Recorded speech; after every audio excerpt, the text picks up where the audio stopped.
तो फिल्म की शुरुआत क्लब में बैठे हुए किंग से होती है, जिस पर बाहर खड़े कई लोगों ने नजर रखी हुई थी। उसी दौरान उससे सीक्रेटली एक लड़की मिलने के लिए आई। बाहर खड़े लोगों ने उस लड़की के बारे में अपने बॉस को बताया तो उसने कहा, ये बूढ़ा ऑफिसर हमारे बारे में किसी को बताने वाला है, इन दोनों को ही खत्म कर दो।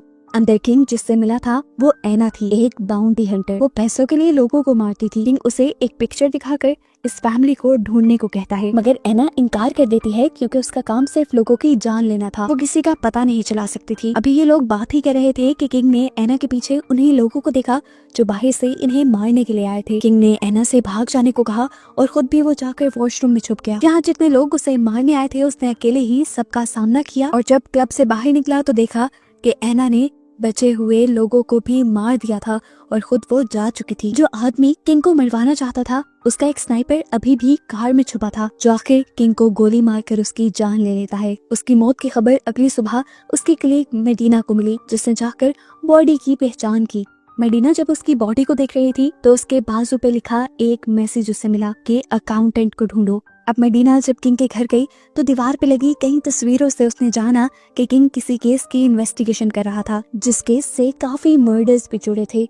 वो खुद अब ये घर रेंट पे ले लेती है किंग का अधूरा काम पूरा करने के लिए। और किंग की चीजों में उसे एक पिक्चर के पीछे दी अकाउंटेंट यानी क्रिश्चियन वुल्फ का नाम नजर आता है, जिसको किंग ढूंढना चाहता था। फाइनली अब हमें क्रिश्चियन वुल्फ को दिखाया गया जो एक वैन में रहता है। उसने अपना बाइक, अपने वेपन्स, सभी कुछ इसी वैन में रखा हुआ है। खैर एना क्रिश्चियन के बारे में पता चलाती है और एक कंपनी में कॉल करके क्रिश्चियन के बारे में पूछती है तो लेडी उसे जवाब देती है कि इस नाम का कोई इंसान हमारे इंस्टीट्यूट में काम नहीं करता। मेडिना ने कहा इम्पॉसिबल, उसके सभी कॉन्टेक्ट्स इधर के ही हैं। ऊपर हम देखते हैं कि कोई उनकी ये फोन वाली बातें सुन रहा था। कॉल ट्रेस करते हुए उसने पता चलाया कि बात करने वाली लड़की मेडिना है और इस टाइम किंग के घर से बात कर रही है। उसने यहाँ मेडिना और किंग दोनों के बारे में ही पता चला लिया कि वो क्या करते थे। खैर अगले सीन में हम उस स्नाइपर को देखते हैं जिसने किंग को मारा था। वो एक मछली वाले से जाकर मिलता है जो दरअसल उनका बॉस बर्क है, जो अपनी आइडेंटिटी छुपाने के लिए बस ये काम करता है।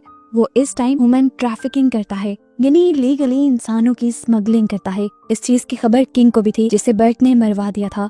अब बर्क ने अपने स्नाइपर टॉम से कहा कि उस लड़की को भी किसी तरह पकड़कर मार दो जो उस दिन भागी थी। तुम उस लड़की को जानते नहीं हो, वो बहुत खतरनाक है। एक मर्तबा पहले भी उसने मेरे साथियों के ऊपर हमला किया था, बहुत से लोग मारे गए थे पर मैं बच गया। अब मुझे पता है कि वो मुझे मारने की तैयारी में है, उससे पहले ही तुम उसे मार दो। वो अब एक और आदमी के बारे में टॉम को बताता है जो उस दिन किंग से मिला था। बर्क उसे भी मारने का ऑर्डर दे देता है। अगले सीन में जब मेडिना अपने ऑफिस के पार्किंग में होती है तो क्रिश्चियन खुद आकर मेडिना से मिलता है। वो जानना चाहता था कि मेडिना उसकी तलाश क्यों कर रही है। उसने मेडिना से पूछा मुझसे क्या चाहती हो, तो मेडिना उसे किंग के घर ले गई। वो बताती है कि मरे हुए किंग के हाथ पे तुम्हें ढूंढने की रिक्वेस्ट थी। वो दीवार पे लगी कई तस्वीरें क्रिश्चियन को दिखाती है और कहती है कि किंग इस केस की इन्वेस्टिगेशन कर रहे थे, पर मैं नहीं जानती ये चीजें किस तरह इंटरलिंक कर रही हैं और इन सब का तुम्हारे से क्या ताल्लुक है। ये सब बताने के बाद मेडिना सो गई। अगली सुबह जब वो उठी तो उसने देखा कि पूरी रात क्रिश्चियन ने इसी केस के ऊपर काम किया था। वो मेडिना को बताता है कि किंग असल में पैब्लो नाम के एक इंसान को ढूंढना चाहता था। वो अपनी फैमिली के साथ मेक्सिको बॉर्डर पर रहता था। फिर पैब्लो की सेपरेशन हो गई। उसकी वाइफ ने कई जगह और काम किया जिसके बारे में मैंने उसके अकाउंट्स से पता चलवाया है। अब ये लोग पैब्लो को ढूंढने के लिए पहले उसकी वाइफ को ही ढूंढने का डिसाइड करते हैं। जहाँ पे उसने लास्ट टाइम जॉब की थी ये लोग उस फैक्ट्री में पहुंच जाते हैं। फैक्ट्री के मालिक से जब ये लोग उस लड़की के बारे में पूछते हैं तो वो आदमी कहता है मुझे क्या पता, यहाँ हर रोज 100 की तादाद में औरतें आती हैं काम करने के लिए, हर एक का नाम मैं थोड़ी जानता हूँ। वो आदमी जब पैब्लो की वाइफ का पता बताने से मना करता है तो क्रिश्चियन उससे कहता है मेरे पास तुम्हारी फैक्ट्री के अकाउंट्स का डेटा है, तुम अपनी सेल्स को कई गुना ज्यादा शो करते हो, साफ मतलब है कि तुम अपने ब्लैक पैसे को व्हाइट करते हो, मनी लॉन्ड्रिंग करते हो तुम। उसकी बात सुनकर इस आदमी को गुस्सा आ गया। उसने क्रिश्चियन के ऊपर वार कर दिया, लेकिन क्रिश्चियन भी कम थोड़ी था। इन दोनों की आपस में लड़ाई हो गई और उस आदमी के कई लोग क्रिश्चियन से लड़ने के लिए आ गए, जिन सबको क्रिश्चियन ने खूब पीटा और उसके बाद दोबारा उसी आदमी को पकड़ लिया जिसने बताया कि मेरा कोई कसूर नहीं, एक दूसरा आदमी लड़कियों की स्मगलिंग करता है। यहाँ से निकलने के बाद क्रिश्चियन अपने भाई को कॉल करता है और उससे कहता है कि मैं चाहता हूँ कि तुम मेरे पास आकर मेरी एक केस में हेल्प करो। क्रिश्चियन का भाई कहता है ठीक है और वो एक घर से बाहर निकलता है और पीछे हमें दिखाया जाता है कि इस घर में उसने बहुत से लोगों को मारा हुआ था। क्रिश्चियन अब उसके पास आता है और उसे अपनी केस की डिटेल्स बताता है। सारे केस को सुनने के बाद क्रिश्चियन का भाई यहाँ पर 3 लड़कियों को बुलाता है। तीनों ही लड़कियों को पहले पैसे दे देता है और फिर इनसे मार्क के बारे में पूछता है। 2 लड़कियां घबरा गई यहाँ पर। तीसरे ने कहा, मैं तुम्हें उसके बारे में बता सकती हूँ, लेकिन अगर तुम मुझे पैसे दो तो। बाहर मेडिना अपने साथी से बात कर रही थी। वो किंग के मर्डर की फुटेज देख रहे थे, पर अभी तक ये नहीं जान पाए थे कि उस पर गोली किसने चलाई थी। इतनी देर में मेडिना के ऑफिस से उसे पता चलता है कि पैब्लो, जिसकी फैमिली की तस्वीर किंग लिए उसे ढूंढ रहा था, पता चलता है कि उसके डैड को भी किसी ने मार दिया है और किंग को पैब्लो और उसकी फैमिली को ढूंढने का काम भी पैब्लो के डैड ने ही दिया था। मेडिना को एक और रिपोर्ट भी मिली थी कि पैब्लो के गांव में इंसानों की स्मगलिंग आम थी। इसी स्मगलिंग के दौरान जब ये लोग पकड़े गए तो उन्होंने सभी आदमियों को मार दिया जिन्हें पकड़ा था। इसी में पैब्लो भी मर गया था। ऊपर वो लड़की मार्क को बुलाकर यहाँ से चली जाती है। मार्क के आते ही क्रिश्चियन उसे मार कर मेडिना की गाड़ी की डिग्गी में डाल देता है ताकि वो पुलिस के जरिए इससे इन्वेस्टिगेशन करवा सके। यहाँ क्रिश्चियन अब एक हैकर से हेल्प लेता है ये केस सॉल्व करने के लिए। ये हैकर बज़ाहिर तो स्पेशल बच्चों को कंप्यूटर कोर्स करवाती थी, लेकिन दरअसल उनके जरिए हैकिंग से किसी का भी पता चला सकती थी। मेडिना कहती है, किंग जैसा काबिल ऑफिसर जब ये पता नहीं चला पाया तो मैं नहीं मानती कि तुम्हारी टीम ये सब पता कर पाएगी। उस हैकर ने मेडिना की बात सुन ली और अपने लिए इस चीज को एक चैलेंज बना लिया। ये लोग अब उस लड़की यानी एना से मिलना चाहते थे जो लास्ट टाइम किंग से मिली थी। इनको लगता था कि जरूर किंग ने केस की सारी डिटेल्स उसे बताई होंगी। वो लड़की उस दिन की सीसीटीवी फुटेज निकालती है सड़कों की, लेकिन फुटेज में एना का चेहरा नजर नहीं आता क्योंकि एना ने चेहरा नीचे किया हुआ था पहले से ही, क्योंकि वो जानती थी कि सीसीटीवी में उसका फेस कैप्चर हो सकता है। सभी लोग डरे हुए थे लेकिन एना नहीं। ये लड़की नोटिस करती है कि इसी सड़क पर एक औरत ने उस दिन सेल्फी ली थी जिसके पीछे से एना गुजरी थी। वो अब उस लड़की के फोन और कंप्यूटर को हैक करते हुए उस लड़की की तस्वीर के पीछे से एना का फेस देख लेती है। इस पिक्चर की आगे इन्वेस्टिगेशन करते हुए हैकर को पता चला कि एना जहाँ पर भी जाती थी वहाँ जरूर कुछ मर्डर करके आती थी। अभी तक इन लोगों को एना का नाम नहीं पता था। ये लोग एना का नाम ढूंढने की बहुत कोशिश करते हैं लेकिन नहीं ढूंढ पाते। घर में क्रिश्चियन का भाई किंग के लगाए सारे फोटोग्राफ्स देखता है और बताता है कि यहाँ पे जितने भी लोग मारे गए हैं जरूर उनको भी इसी लड़की ने मारा है क्योंकि इन लाशों के मारने का स्टाइल बिल्कुल सेम है। मेडिना पूछती है, तुमने ये सब कैसे पता चलाया? तो वो लड़का साफ बता देता है कि मैं भी एक किलर हूँ। ये सुनकर मेडिना के होश उड़ गए और मेडिना यहाँ से चली गई क्योंकि वो एक क्रिमिनल के साथ काम नहीं कर सकती थी। वो अब जेल में जाकर मार्क से मिलती है जो अपने वकील के साथ यहाँ आया हुआ था। मेडिना मार्क से इन्वेस्टिगेशन शुरू करती है और पूछती है कि साफ साफ बता दो कि तुमने इन लड़कियों को किससे खरीदा था, नहीं तो जेल की लंबी सजा कटवाऊंगी। मेडिना उसके सामने पैब्लो की फैमिली की पिक्चर भी रखती है और उसे देखकर याद में बता देता है कि मैंने इसकी वाइफ को खरीदा था। मेडिना ने पूछा, अब वो कहाँ है? तो उसने बताया, मैं नहीं जानता, काफी अर्से पहले वो मेरे से भाग गई थी, लेकिन फिर एक मरतबा मुझे खबर मिली थी कि वो पास के ही हॉस्पिटल में काफी अर्सा तक हॉस्पिटलाइज रही। मेडिना अब उस आदमी का नाम दोबारा पूछती है जिससे वो लड़कियों को खरीदता था। इससे पहले कि वो कुछ बताता पीछे से टॉम उसे शूट कर देता है। हम देखते हैं कि अब मेडिना उस हॉस्पिटल में जाती है जहाँ पर पैब्लो की वाइफ एडमिट रही थी। डॉक्टर से पूछने पर उसे पता चला कि किसी ने उसके साथ गलत करने की कोशिश की थी और जब टीना ने अपने आप को बचाया तो उस लड़के ने उसे बहुत ज्यादा मारा। चोट उसके दिमाग पे लगी जिसकी वजह से उसकी याददाश्त चली गई। इस एक्सीडेंट में उसके चेहरे की हालत भी काफी बिगड़ गई थी। डॉक्टर बताते हैं कि उसके दिमाग के ऑपरेशन के साथ साथ उसकी फेस की सर्जरी भी की गई थी। डॉक्टर बताते हैं कि उसका इम्यून सिस्टम बहुत ज्यादा अच्छा था, उसने बहुत जल्दी रिकवरी की और वो पहले से कहीं ज्यादा अच्छा परफॉर्म भी करने लगी, या कह लें कि वो बहुत ज्यादा ज़हीन भी हो गई। मेडिना डॉक्टर के पास मौजूद सारा डाटा देखती है और उसे पता चलता है कि टीना और कोई नहीं बल्कि एना ही है जिससे उस दिन किंग मिले थे और वही बाउंटी हंटर बनी थी। अपने आप को आजाद करवाने के लिए उसने सबसे पहला मर्डर हॉस्पिटल के गार्ड का किया था। जिस टाइम पे मेडिना और डॉक्टर ये बात कर रहे थे, हम देखते हैं कि क्रिश्चियन की साथी हैकर भी ये पूरा कंप्यूटर हैक कर लेती है और ये सारी इन्फॉर्मेशन उसके पास भी चली जाती है। यहाँ क्रिश्चियन के भाई को एक अलर्ट मिलता है। डार्क वेब से उसे पता चलता है कि एना को किसी ने मेडिना को ही मारने का कॉन्ट्रैक्ट दिया है। अभी बात क्रिश्चियन को भी पता चल जाती है और क्रिश्चियन मेडिना को बचाने के लिए उसके घर की तरफ भागता है।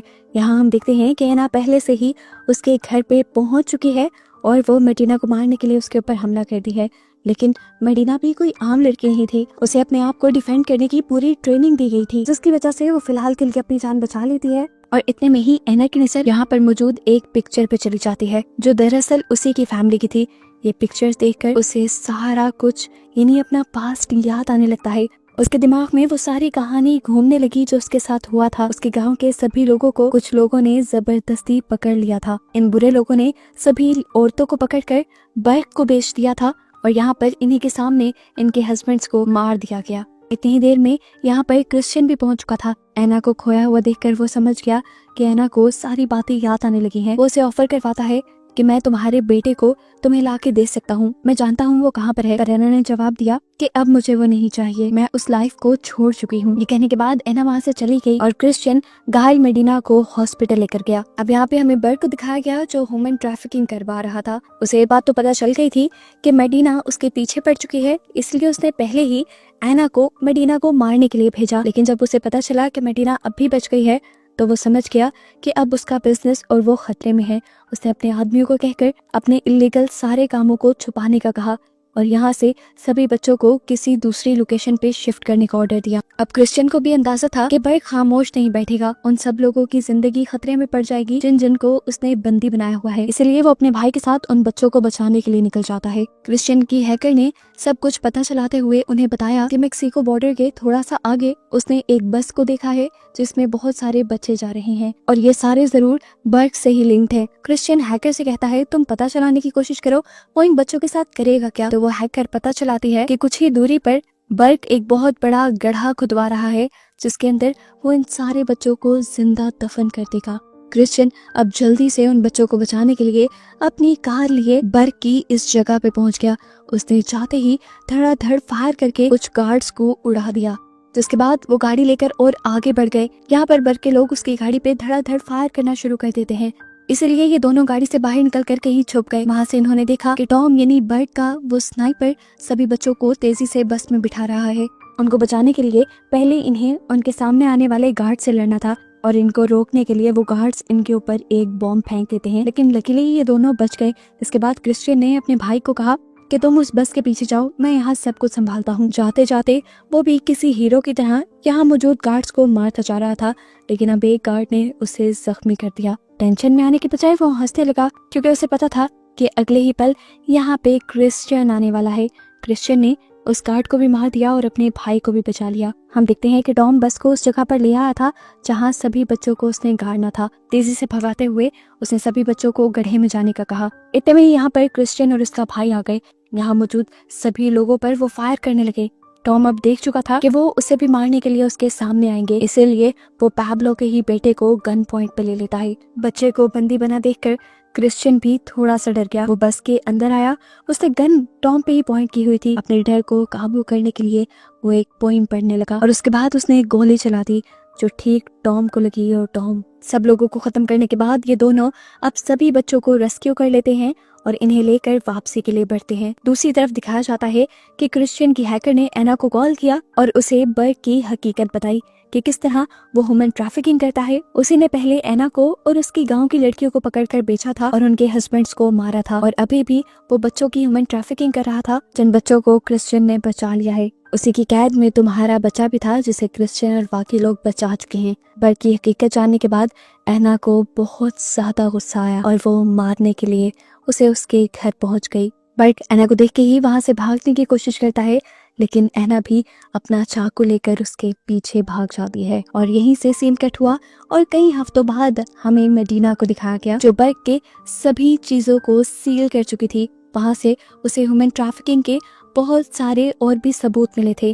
क्रिश्चियन और उसके भाई की मदद से वो इस केस में काफी प्रोग्रेस पा चुकी थी। बर्क के अलावा उसने बहुत से लोगों को जो ह्यूमन ट्रैफिकिंग में इन्वॉल्व थे उनको पकड़ लिया था। वो अब दोबारा उसी एजेंसी में कॉल करती है क्रिश्चियन का थैंक यू करने के लिए जिसमें उसने पहले कॉल की थी। तो लेडी उसे बताती है कि इन दोनों नाम के कोई भी आदमी यहाँ काम नहीं करते। मेडिना कहती है जानती हूँ। वो ये भी जानती थी कि क्रिश्चियन की हैकर ये सब कुछ सुन रही होगी। हम देखते हैं कि इसी हैकर ने उन सब बच्चों को भी अपने ही इस इंस्टीट्यूट में शेल्टर दे दिया था। मूवी के लास्ट सीन में दिखाया जाता है कि क्रिश्चियन और उसका भाई दोनों एक साथ ट्रिप पर जा रहे हैं और बस इन्हीं को दिखाते हुए ये मूवी यहाँ पर खत्म हो जाती है।